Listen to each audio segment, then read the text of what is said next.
사도 바울 이후로 가장 위대한 신학자로 여겨지는 분이 있습니다. 그분이 누굴까요? 바로 어거스틴이라는 분입니다. 이분은 바울 이후에 가장 위대한 신학자이며 가장 신실한 신자였다라고 손꼽히는 분입니다. 사실 제가 그분의 이야기를 하려고 하는 건 아닌데 그분의 스승에 대한 이야기를 하려고 합니다.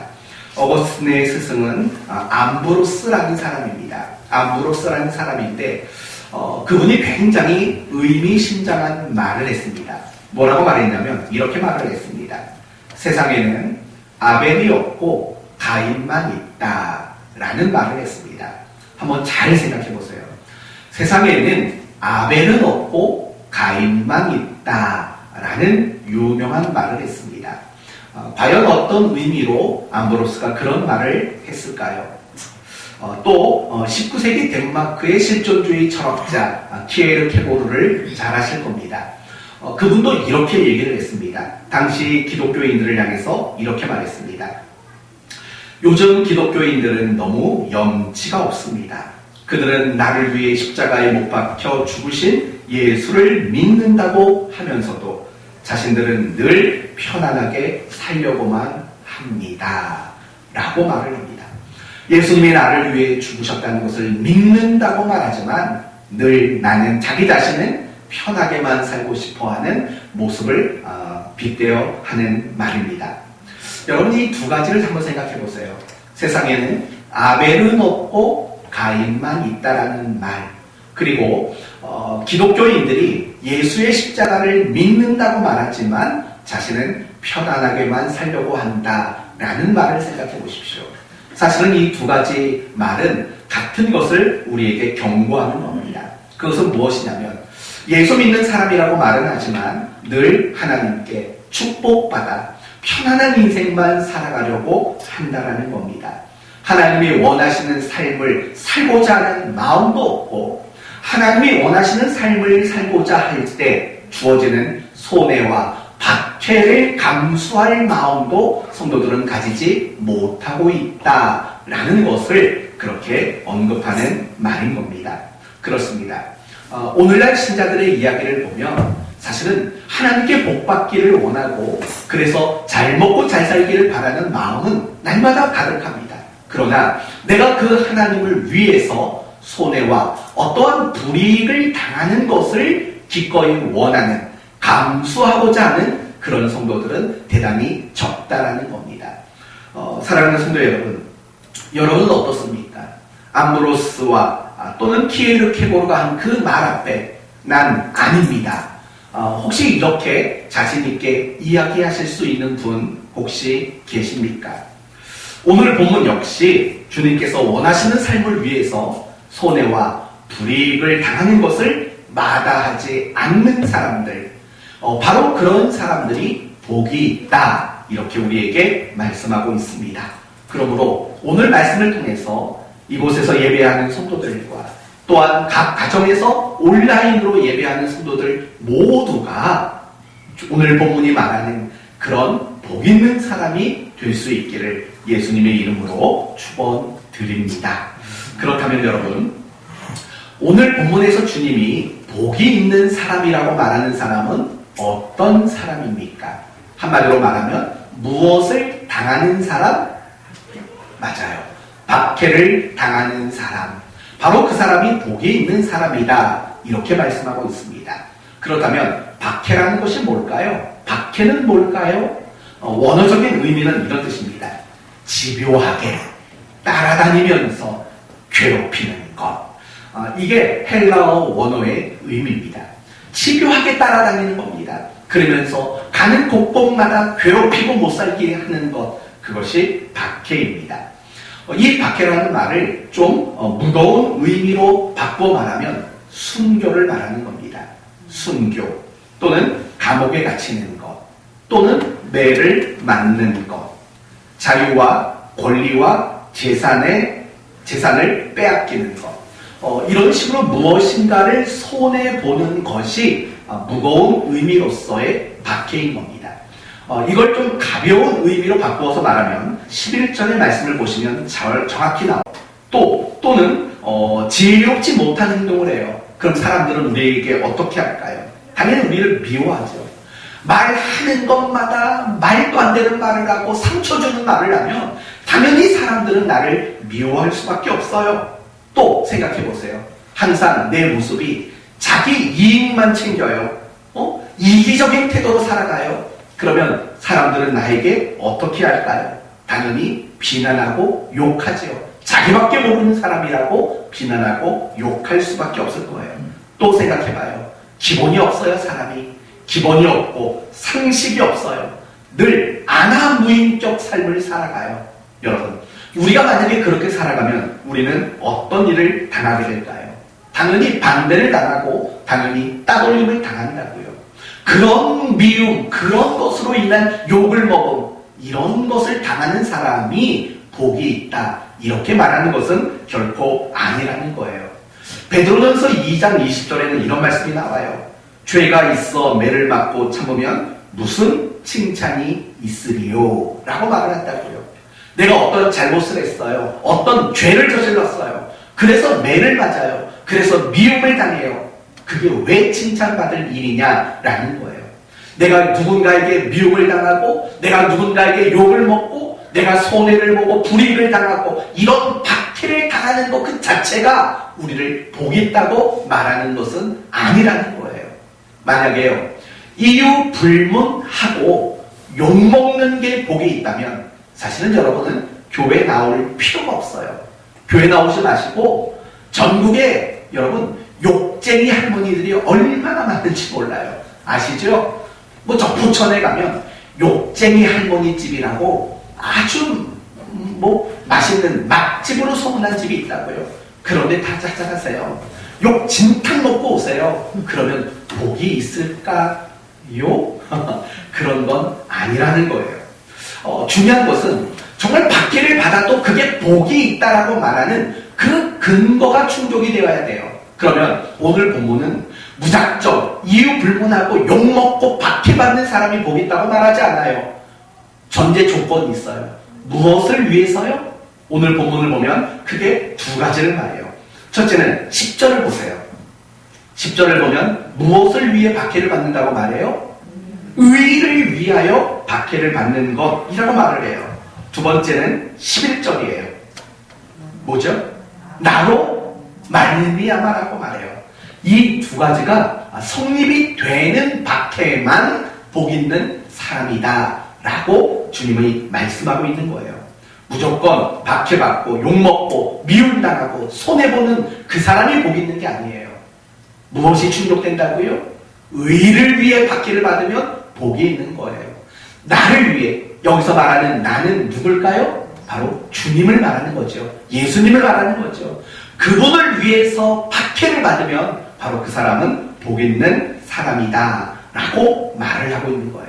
그렇다면 여러분, 이제 우리가 주목해야 되는 단어가 있죠. 박해를 받는 사람이 복이 있다. 그렇지만 무엇이 성립돼요? 의를 위하여, 그리고 나를 위하여, 주님을 위하여 라는 말이 성립되어야 돼요. 그러면 이제 우리가 생각해 봐야 할 것은 이 부분이에요. 그러면 의를 위해 박해받는다는 것은 과연 뭘까요? 또 더 나아가서 내가 주님을 위해 박해를 받는다라는 말은 과연 무엇인가? 이 부분을 우리가 또 확인해 봐야 하는 거예요.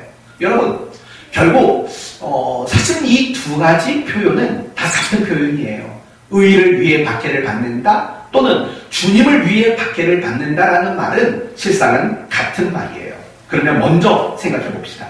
의란 뭘까요? 의. 우리 기독교 안에서 정말 자주 쓰는 용어 중에 하나가 의라는 용어예요. 의인, 의롭다함. 이 의자는 굉장히 자주 쓰는 중요한 단어입니다. 그렇다면 의는 과연 뭘까요? 의란 과연 뭘까요?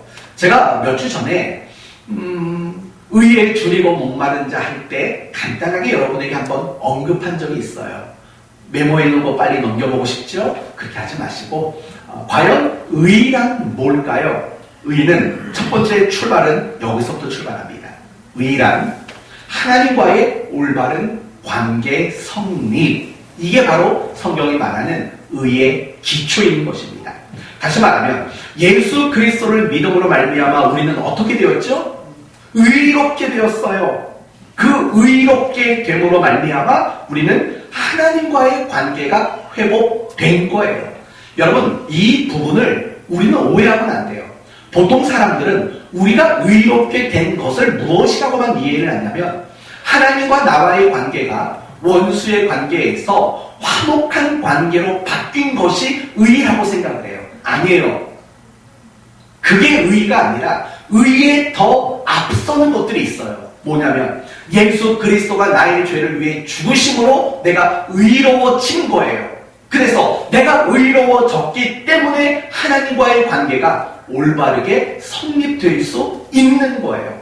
우리는 보통 우리가 의롭다라고 말하면 하나님과의 관계가 회복됐다라는 것만 생각해요. 그 전에 거, 예수 그리스도의 죽으심으로 내가 의로워졌고 그 근거로 우리가 하나님과 화목하게 된 것, 이것이 바로 성경이 말하는 의의 출발점이에요. 그러나 성경이 말하는 의는 내가 의롭게 되었고 그래서 하나님과 올바른 관계가 회복되었다, 여기서 끝나지 않아요. 두 번째 성경이 말하는 의가 있어요. 그건 뭐냐면 내가 이제 의롭게 된 자로서, 의인으로서 하나님이 의인된 나에게 요구하시고 원하시는 삶을 살아내는 것, 그것이 성경이 말하는 두 번째 의라는 거예요. 우리가 이 부분은 좀 정립이 잘 되어야 될 필요가 있어요. 내가 예수를 믿음으로 말미암아 의로워졌고 그래서 내가 하나님과 올바른 관계가 되었고 그 하나님이 의인된 우리에게 무엇인가를 요구하고 원하시는 바로 그 삶을 살아내는 것, 그것이 바로 성경이 말하는 의의 중요한 내용이라는 거예요. 그렇기 때문에 여러분, 내가 의인이다 라고 말할 때 여러분은 이 세 가지를 늘 함께 생각해야 되는 거예요. 예수 그리스도로 말미암아 의로워졌다. 그래서 하나님과 나는 화목하게 되었다. 그리고 하나님이 나에게 원하시는 삶이 있는데 내가 그 삶을 살아낸다. 이것이 바로 성경이 말하는 의의 정의가 되는 거예요. 그렇다면 여러분, 하나님이 우리에게 원하시는 삶이란 과연 무엇이 있을까요? 하나님이 우리에게 요구하는 삶은 과연 어떤 게 있을까요? 당연히 예배하고 큐티하고 기도하고 봉사하고 전도하고 섬기고 감사하고 많은 것들이 있을 거예요. 그러나 하나님이 우리에게 요구하고 원하시는 가장 핵심적인 내용은 무엇이냐면 바로 예수 그리스도를 닮아가는 삶을 요구한다는 것을 잊지 말아야 돼요. 여러분, 사도 바울의 인생의 표가 있었어요. 그게 뭐냐면 내가 그리스도를 본받는 자 된 것 같이 너희도 나를 본받는 자 되라고 말해요. 무슨 말이죠? 내가 예수 그리스도를 닮아가는 것, 그것이 바울의 인생의 목표였고 소원이었다라는 거예요. 이 부분이 사실은 우리 모두의 고백이고 우리 모두의 선언이 되어야 하는 거예요. 결국 하나님이 의인된 우리에게 바라고 원하시는 것은 예수님을 닮아가는 것이에요. 그렇다면 여러분, 왜 예수님을 닮아가야 되죠? 하나님은 의인된 우리에게 왜 예수를 닮아가라고 요구하실까요? 그 이유는 예수님이 이 땅에 오신 목적이 의를 성취하기 위함이기 때문에 그래요.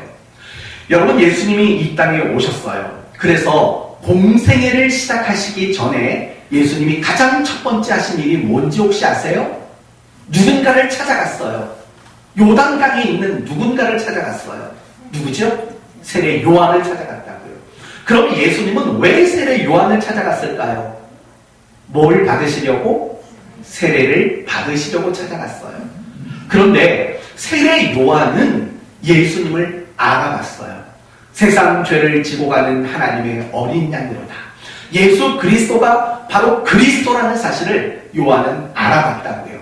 그러니까 예수님이 내게 세례를 베풀라 라고 말했을 때 세례 요한은 거절을 했어요. 아니, 내가 주님께 세례를 받아야 하는데 내가 어떻게 주에게 세례를 베풀 수 있습니까? 라고 강하게 거절을 했다고요. 그때 예수님이 하셨던 말씀이 뭐냐면 이런 말을 해요. 예수께서 대답하여 이르시되 이제 허락하라. 우리가 이와 같이 하여 모든 의를 이루는 것이 합당하니라 라고 말해요. 그러니까 예수님이 지금 요한에게 세례를 받는 그 사건은 무엇을 위한 사건이라는 거예요? 의를 이루기 위한 사건이라는 거예요. 그러니까 결국 이 말은 뭐냐면 예수님이 이 땅에 오시고 공생의 사역을 시작하시는 목적이 뭐냐면 바로 의를 성취하시기 위해서 예수님은 바로 이 공생의 사역을 시작하신 거예요. 그리고 예수님께서 십자가에 못 박혀 죽으심으로 말미암아 모든 의를 이루신 거예요. 그래서 예수님께서 십자가에서 드렸던 기도가 뭐죠? 다 이루었다라는 기도가 나오는 거예요. 거기서 다 이루었다라는 말은 뭐예요? 뭘 이룬 거예요? 의를 이루셨다는 거예요. 그러면 예수님이 성취하시고 이루신 의는 무엇일까요? 그게 두 가지 측면인 거예요. 첫째는 인간을 구원하기 위해 우리를 의롭게 만드시기 위한, 그래서 하나님께 드려야 할 우리의 의를 성취하셨다라는 측면이 첫 번째고, 두 번째 측면은 무엇이냐면 우리의 모범이 되시기 위한 조건으로서의 의를 예수님이 만드시고 성취하셨다라는 측면이라는 거예요. 바로 그거예요. 의가 뭐라고요? 의롭게 됨으로 하나님과의 관계가 회복되어진 자, 그들에게 하나님이 요구하시는 삶이 성경이 말하는 의라는 거예요. 그리고 하나님이 우리에게 원하시는 삶이 뭐라고요? 결국에는 예수님을 닮아가는 거예요. 왜 예수님을 닮아가요? 그분이 의의 모범이시기 때문이라는 거예요. 그렇다면 오늘 본문을 다시 한번 보세요. 예수님께서 박해를 받는 자가 복이 있다고 말씀하셨을 때에는 두 가지를 언급하셨다고요. 첫째는 무엇을 위해서? 의를 위해서. 그리고 두 번째는 나를 위해서예요. 그러니까 결국 의를 위하고 나를 위해서 박해를 받는다라는 말은 결국 그거죠. 하나님이 원하시는 삶, 곧 예수 그리스도를 닮아내는 삶, 그것을 위해 박해를 받는 자만이 복 있는 사람이다. 이런 결론이 나오게 되는 겁니다. 사랑하는 성도 여러분, 우리가 여기에서 분명히 해두어야 할 한 가지가 있어요.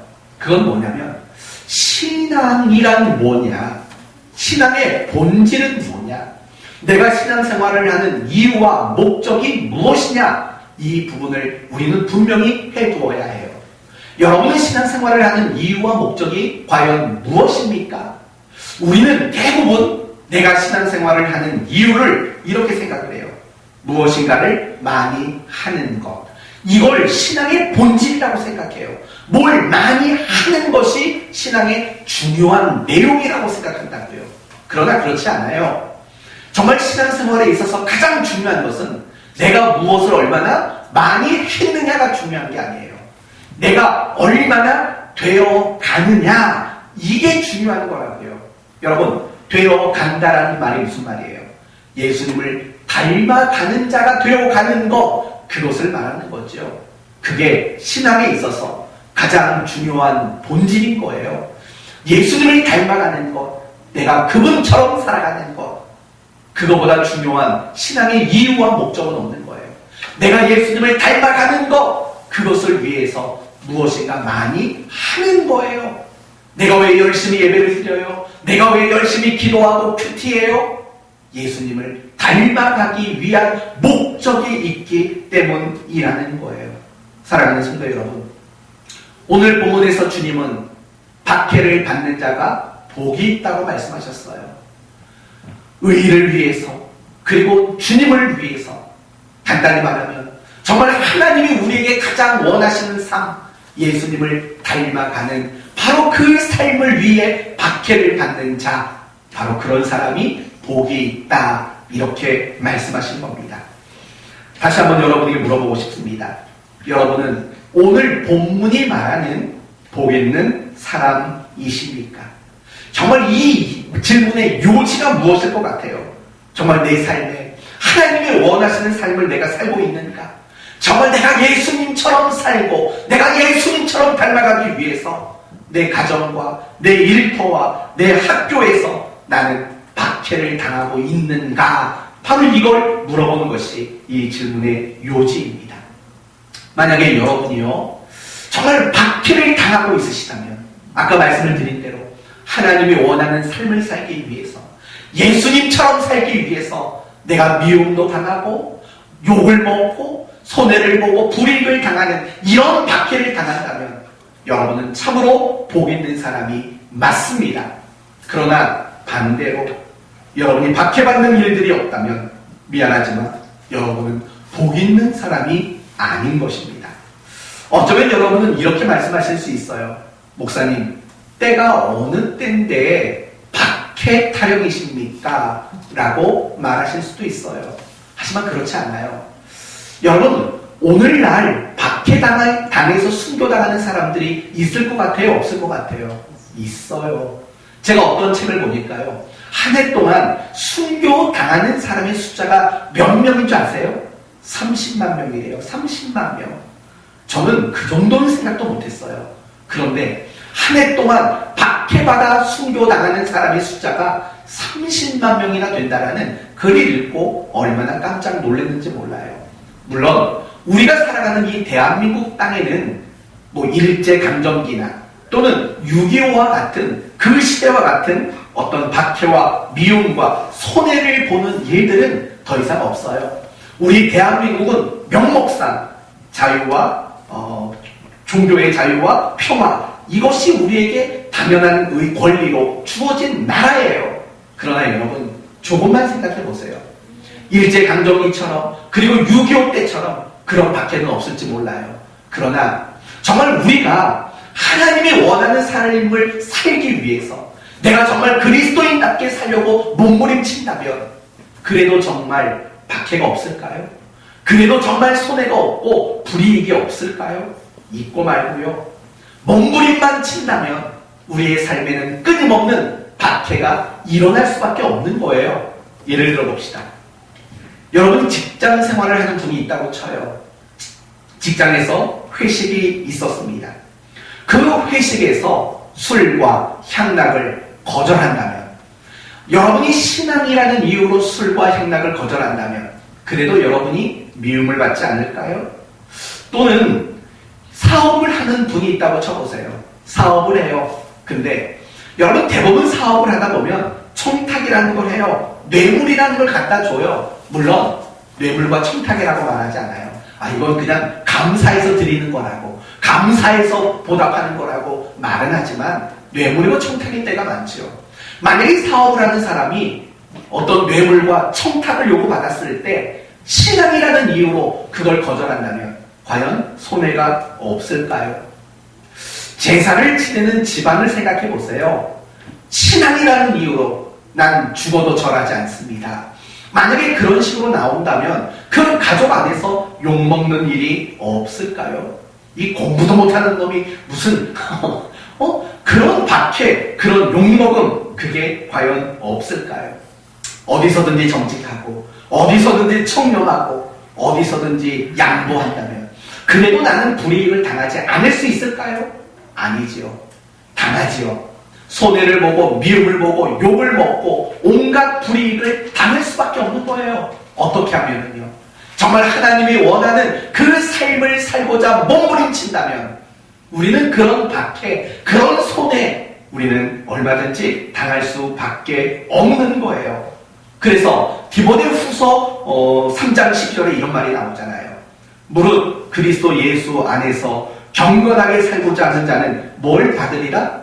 박해를 받으리라. 분명히 디모데후서에서 그렇게 우리에게 언급하고 있어요. 사랑하는 성도 여러분, 저는 여러분이 박해가 있는 성도가 되었으면 좋겠어요. 항상 여러분의 삶에 손해도 있고 욕먹는 일도 기꺼이 감수할 수 있는 여러분이 되셨으면 좋겠습니다. 그렇다면 이제 다음으로 넘어가 봅시다. 우리가 박해를 당하지 않고 신앙생활을 하는 이유는 과연 뭘까를 생각해 봅시다. 나는 신앙생활을 해요. 근데 어디서도 나는 욕을 먹지 않아요. 난 어디서도 미움을 받지 않아요. 난 어디서도 손해도 보지 않고 불이익도 당하지 않아요.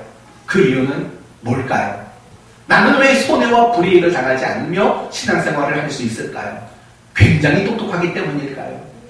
굉장히 뭔가 잘하기 때문일까요? 아니지요.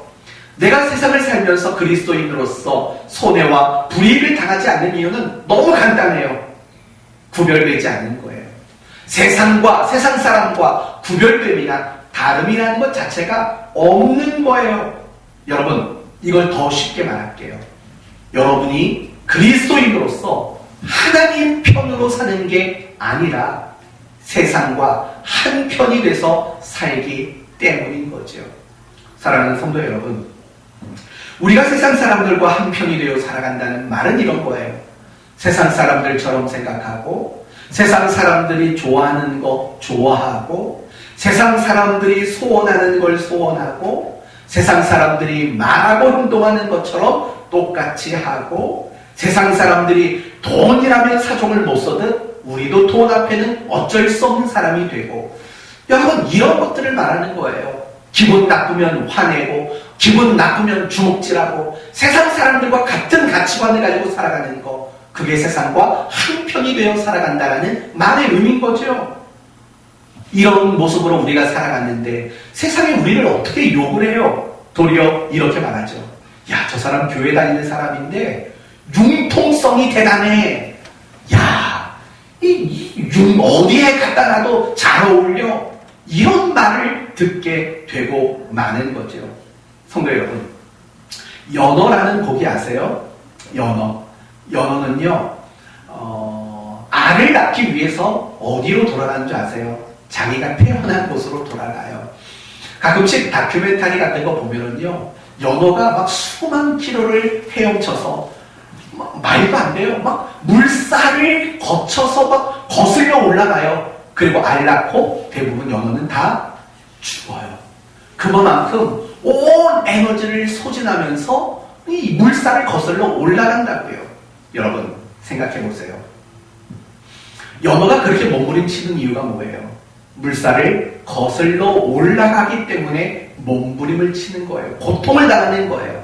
만약에요, 연어가 물 흐르는 대로만 갈 방향을 잡고 간다면 뭐 그런 고통이 어디가 필요해요? 그런 아픔의 시간들이 뭐가 존재할 수 있겠어요? 그러나 거슬러 올라가기 때문에, 물이 흘러가는 것과 반대 방향으로 가야 하기 때문에 몸부림을 치는 거고, 괴로워하는 거고, 고통을 당하는 거지요. 마찬가지인 거예요, 신앙이란. 여러분, 신앙이 뭐예요? 결국 신앙은 세상과 똑같은 방향으로 가는 게 아니에요. 세상과 역행하는 방향으로 가는 것이 결국에는 신앙이라고요.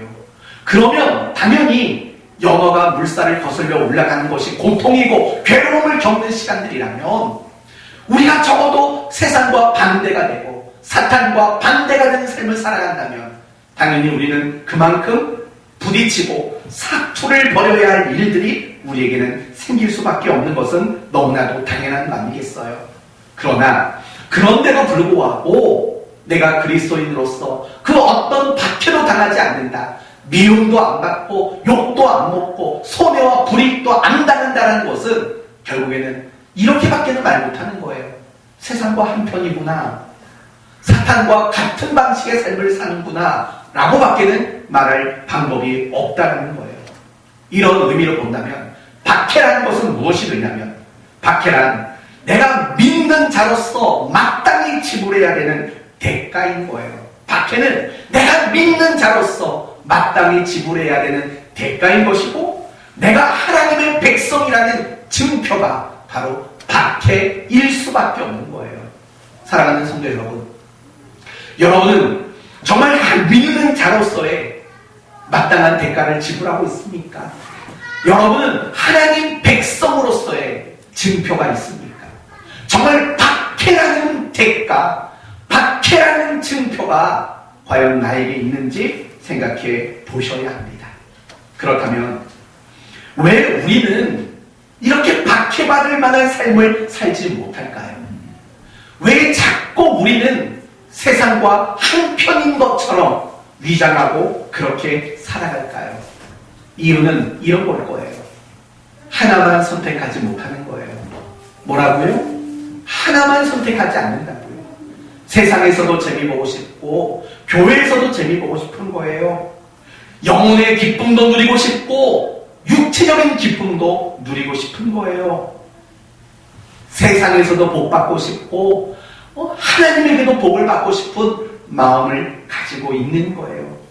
둘 다 잡고 싶은 마음이에요. 둘 다 놓치고 싶지 않은 거예요. 그러니까 우리는 교회에서는 나름대로 신자로서 신자답게 열심히 하고 세상에서는 세상 사람과 같은 편이 되어서 그들에게서 얻을 수 있는 것을 하나도 안 놓치려고 그렇게 살아가는 거예요. 박쥐 같은 거죠. 그런 모습으로 우리가 살아가요. 하나를 선택하지 않아요.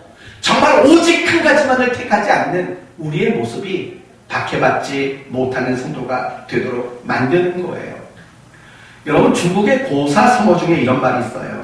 동가식 서가숙이라는 말이 있어요. 동가식 서가숙이라는 말이에요. 이 말의 뜻은 이런 뜻이에요. 동쪽에 가서는 밥을 먹고 서쪽에 가서는 잠을 잔다 라는 뜻이에요. 동쪽 집에서는 밥을 먹고 서쪽 집에서는 잠을 잔다 라는 뜻이에요. 여러분, 이 이야기의 유래가 어떤 거냐면 이런 거예요. 어떤 집이 있어요. 혼기가 꽉 찬 딸을 둔 아버지가 있었어요. 결혼할 때가 됐는데도 아직 결혼을 못하고 있으니까 괴로운 거예요. 그런데 뜻하지 않게 어느 날 두 곳에서 혼담이 들어왔어요. 첫 번째 혼담은 동쪽 집에 사는 신랑이에요. 신랑감이에요. 동쪽에 사는 신랑감. 이 사람은 어떤 사람이냐면요, 몸이 약해요. 몸에 병도 있어요. 근데 돈은 겁나게 많아요. 엄청 큰 부자예요. 두 번째 혼담은 서쪽에 사는 사람, 남의 신랑감의 후보가 왔어요. 이 사람은요, 찢어지게 가난해요. 근데 기가 막히게 잘생겼어요. 기가 막히게 건강해요. 여러분, 만약에 여러분의 딸이 이제 결혼을 앞두고 있다면 동쪽에 사는 사람과 결혼을 시키겠어요? 서쪽에 사는 사람과 결혼하겠어요? 우리 소연이도 곧 결혼을 해야 되는데 우리 소연이 같다면 동쪽에 있는 남자랑 결혼하고 싶어요? 서쪽에 있는 남자랑 결혼하고 싶어요? 헷갈리세요? 동쪽 다시 얘기해 줄게요. 병들었어요. 못생겼어요. 돈만 많아요. 서쪽은 돈이 하나도 없어. 가난해요. 잘생겼어요. 건강해요. 너무 궁금한데? 소연아, 이건 신앙과 관련 없이 그냥 묻는 거니까 어떻게 피해갈까 그런 생각하지 말고 소연이 같으면 어느 쪽과 결혼하고 싶어요? 돈 많은데 못생기고 병들었어요. 가난한데 잘생기고 건강해요. 그러지 않았어. 그게 아니지. 승국이가 여자라고 치고 누구랑 결혼할까요? 서쪽이요. 가난하지만 잘생기고 건강한 부모 의견은 어떤가 봅시다. 문 집사님, 딸이 하나 있다고 칩시다. 딸이 하나 있는데 동쪽 사는 사람은 돈 많은데 병들었어요. 못생겼어요. 근데 서쪽은 돈은 없는데 잘생기고 건강해요. 어느 쪽으로 딸을 시집 보내시겠어요? 제가 생각했던 답변은 달라요. 전 이렇게 대답할 줄 알았어요. 일단 동쪽에서 결혼을 하고 어차피 병들어 일찍 죽으면 그 돈 가지고 서쪽 가서 재혼하면 되지. 이렇게 말씀하실 줄 알았는데 서쪽이랍니다. 하도 고민이 되니까 이 아버지가 딸에게 직접 물어봤어요. 너 어떻게 할래? 그랬더니 딸이 이렇게 말했답니다. 밥은 돈 많은 집 가서 먹고요. 잠은 건강한 사람 쪽 집에서 자면 되지 않겠어요? 라고 대답했대요. 그러니까 거기서 유래된 말이요. 동가식 서가수이라는 말이 유래된 거예요. 그러니까 이 말의 의미는 뭐냐면요. 둘 다 선택할 수 없다라는 거죠. 하나만 선택해야 된다라는 것을 교훈하기 위해서 만들어진 이야기라는 거예요. 성도 여러분, 우리가 의를 위해 박해를 받는다. 예수님처럼 살아가고 그분을 닮아가는 삶을 살다가 박해를 받는다. 내가 그런 복 있는 사람이 되고 싶다라고 여겨지신다면 여러분이 하실 일은 간단해요. 하나만 선택하셔야 돼요. 내가 어느 편에 설 것인가? 내가 세상 편에 설 건가? 내가 하나님 편에 설 건가? 둘 중에 하나를 여러분은 선택하셔야 돼요. 분명한 건 뭐냐면 둘 다 선택할 수는 없어요. 하나님 편에서 선택을 하든 아니면 세상 편에 설 것을 선택하든 둘 중에 하나만 선택해야 돼요. 그 단호한 선택을 하지 않은 거예요. 그러니까 우리의 삶에는요, 박해가 일어나지 않을 수밖에 없는 거예요. 사랑하는 성도 여러분, 여러분 가운데 나는 그리스도인으로서 세상에서 박해를 당하는 게 없습니다 라고 말한다면 한번 돌아보세요. 그러면 제가 말씀드린 이유와 일치하는 여러분의 모습을 발견하게 될 거예요. 선택하지 않은 거예요. 내가 하나님만 섬기겠다. 내가 하나님만 사랑하겠다. 나는 하나님이 원하는 삶을 소원하겠다. 나는 예수님을 닮아가겠다. 나는 예수님처럼만 살겠다. 라는 한 가지 선택을 여러분이 하지 않은 거예요. 결단을 내리지 않은 거예요. 그러니까 늘 갈등이지요. 그러니까 늘 이러지도 못하고 저러지도 못하고 그나마 내가 그리스도이니까 내가 이렇게 해야 되는데 어쩌지 이런 것까지밖에는 할 수 있는 실력이 없는 거지요. 사랑하는 성도 여러분, 선택하세요. 누구 편에 사시겠어요? 선택하세요. 여러분은 누구와 같은 길을 걸으시겠어요? 세상이에요? 하나님이에요? 아니면 세상이에요? 주님이에요? 하나만 선택하시고 하나만 결단을 내리셔야 돼요. 그래야지만 여러분의 삶에 미움도 손해도 박해도 받게 되는 그런 복 있는 자의 삶이 일어날 수 있게 되는 거예요. 이제 끝으로 한 가지만 말씀을 드리고 마칠게요. 그렇다면 의를 위해 박해를 받는 자는 복이 있대요. 그 복은 도대체 무엇인가를 생각해 봅시다. 오늘 본문을 보면 먼저 10절에 이런 말이 나와요. 의를 위하여 박해를 받는 자는 복이 있다. 왜? 뭐가 주어지기 때문에요? 천국이 그들의 것이기 때문이다 라고 말을 해요. 여러분, 의를 위해 박해를 받는 자에게는 천국이 주어져요. 그러면 박해 못 받는 자는 믿어도 천국 못 간다는 얘기예요? 그런 말은 아닌 거지요. 여기서 쓰여지는 천국이란 단지 어떤 장소로 옮겨지는 것만을 말하는 게 아니에요. 그래서 11절을 보시면은요, 12절을 보시면 이 천국이라는 말을 다른 식의 표현으로 바꿔놨어요. 뭐라고 바꿔놨나요? 기뻐하고 즐거워하라로 바꿨어요. 박해를 받는 자에게 주어지는 축복은 천국이에요.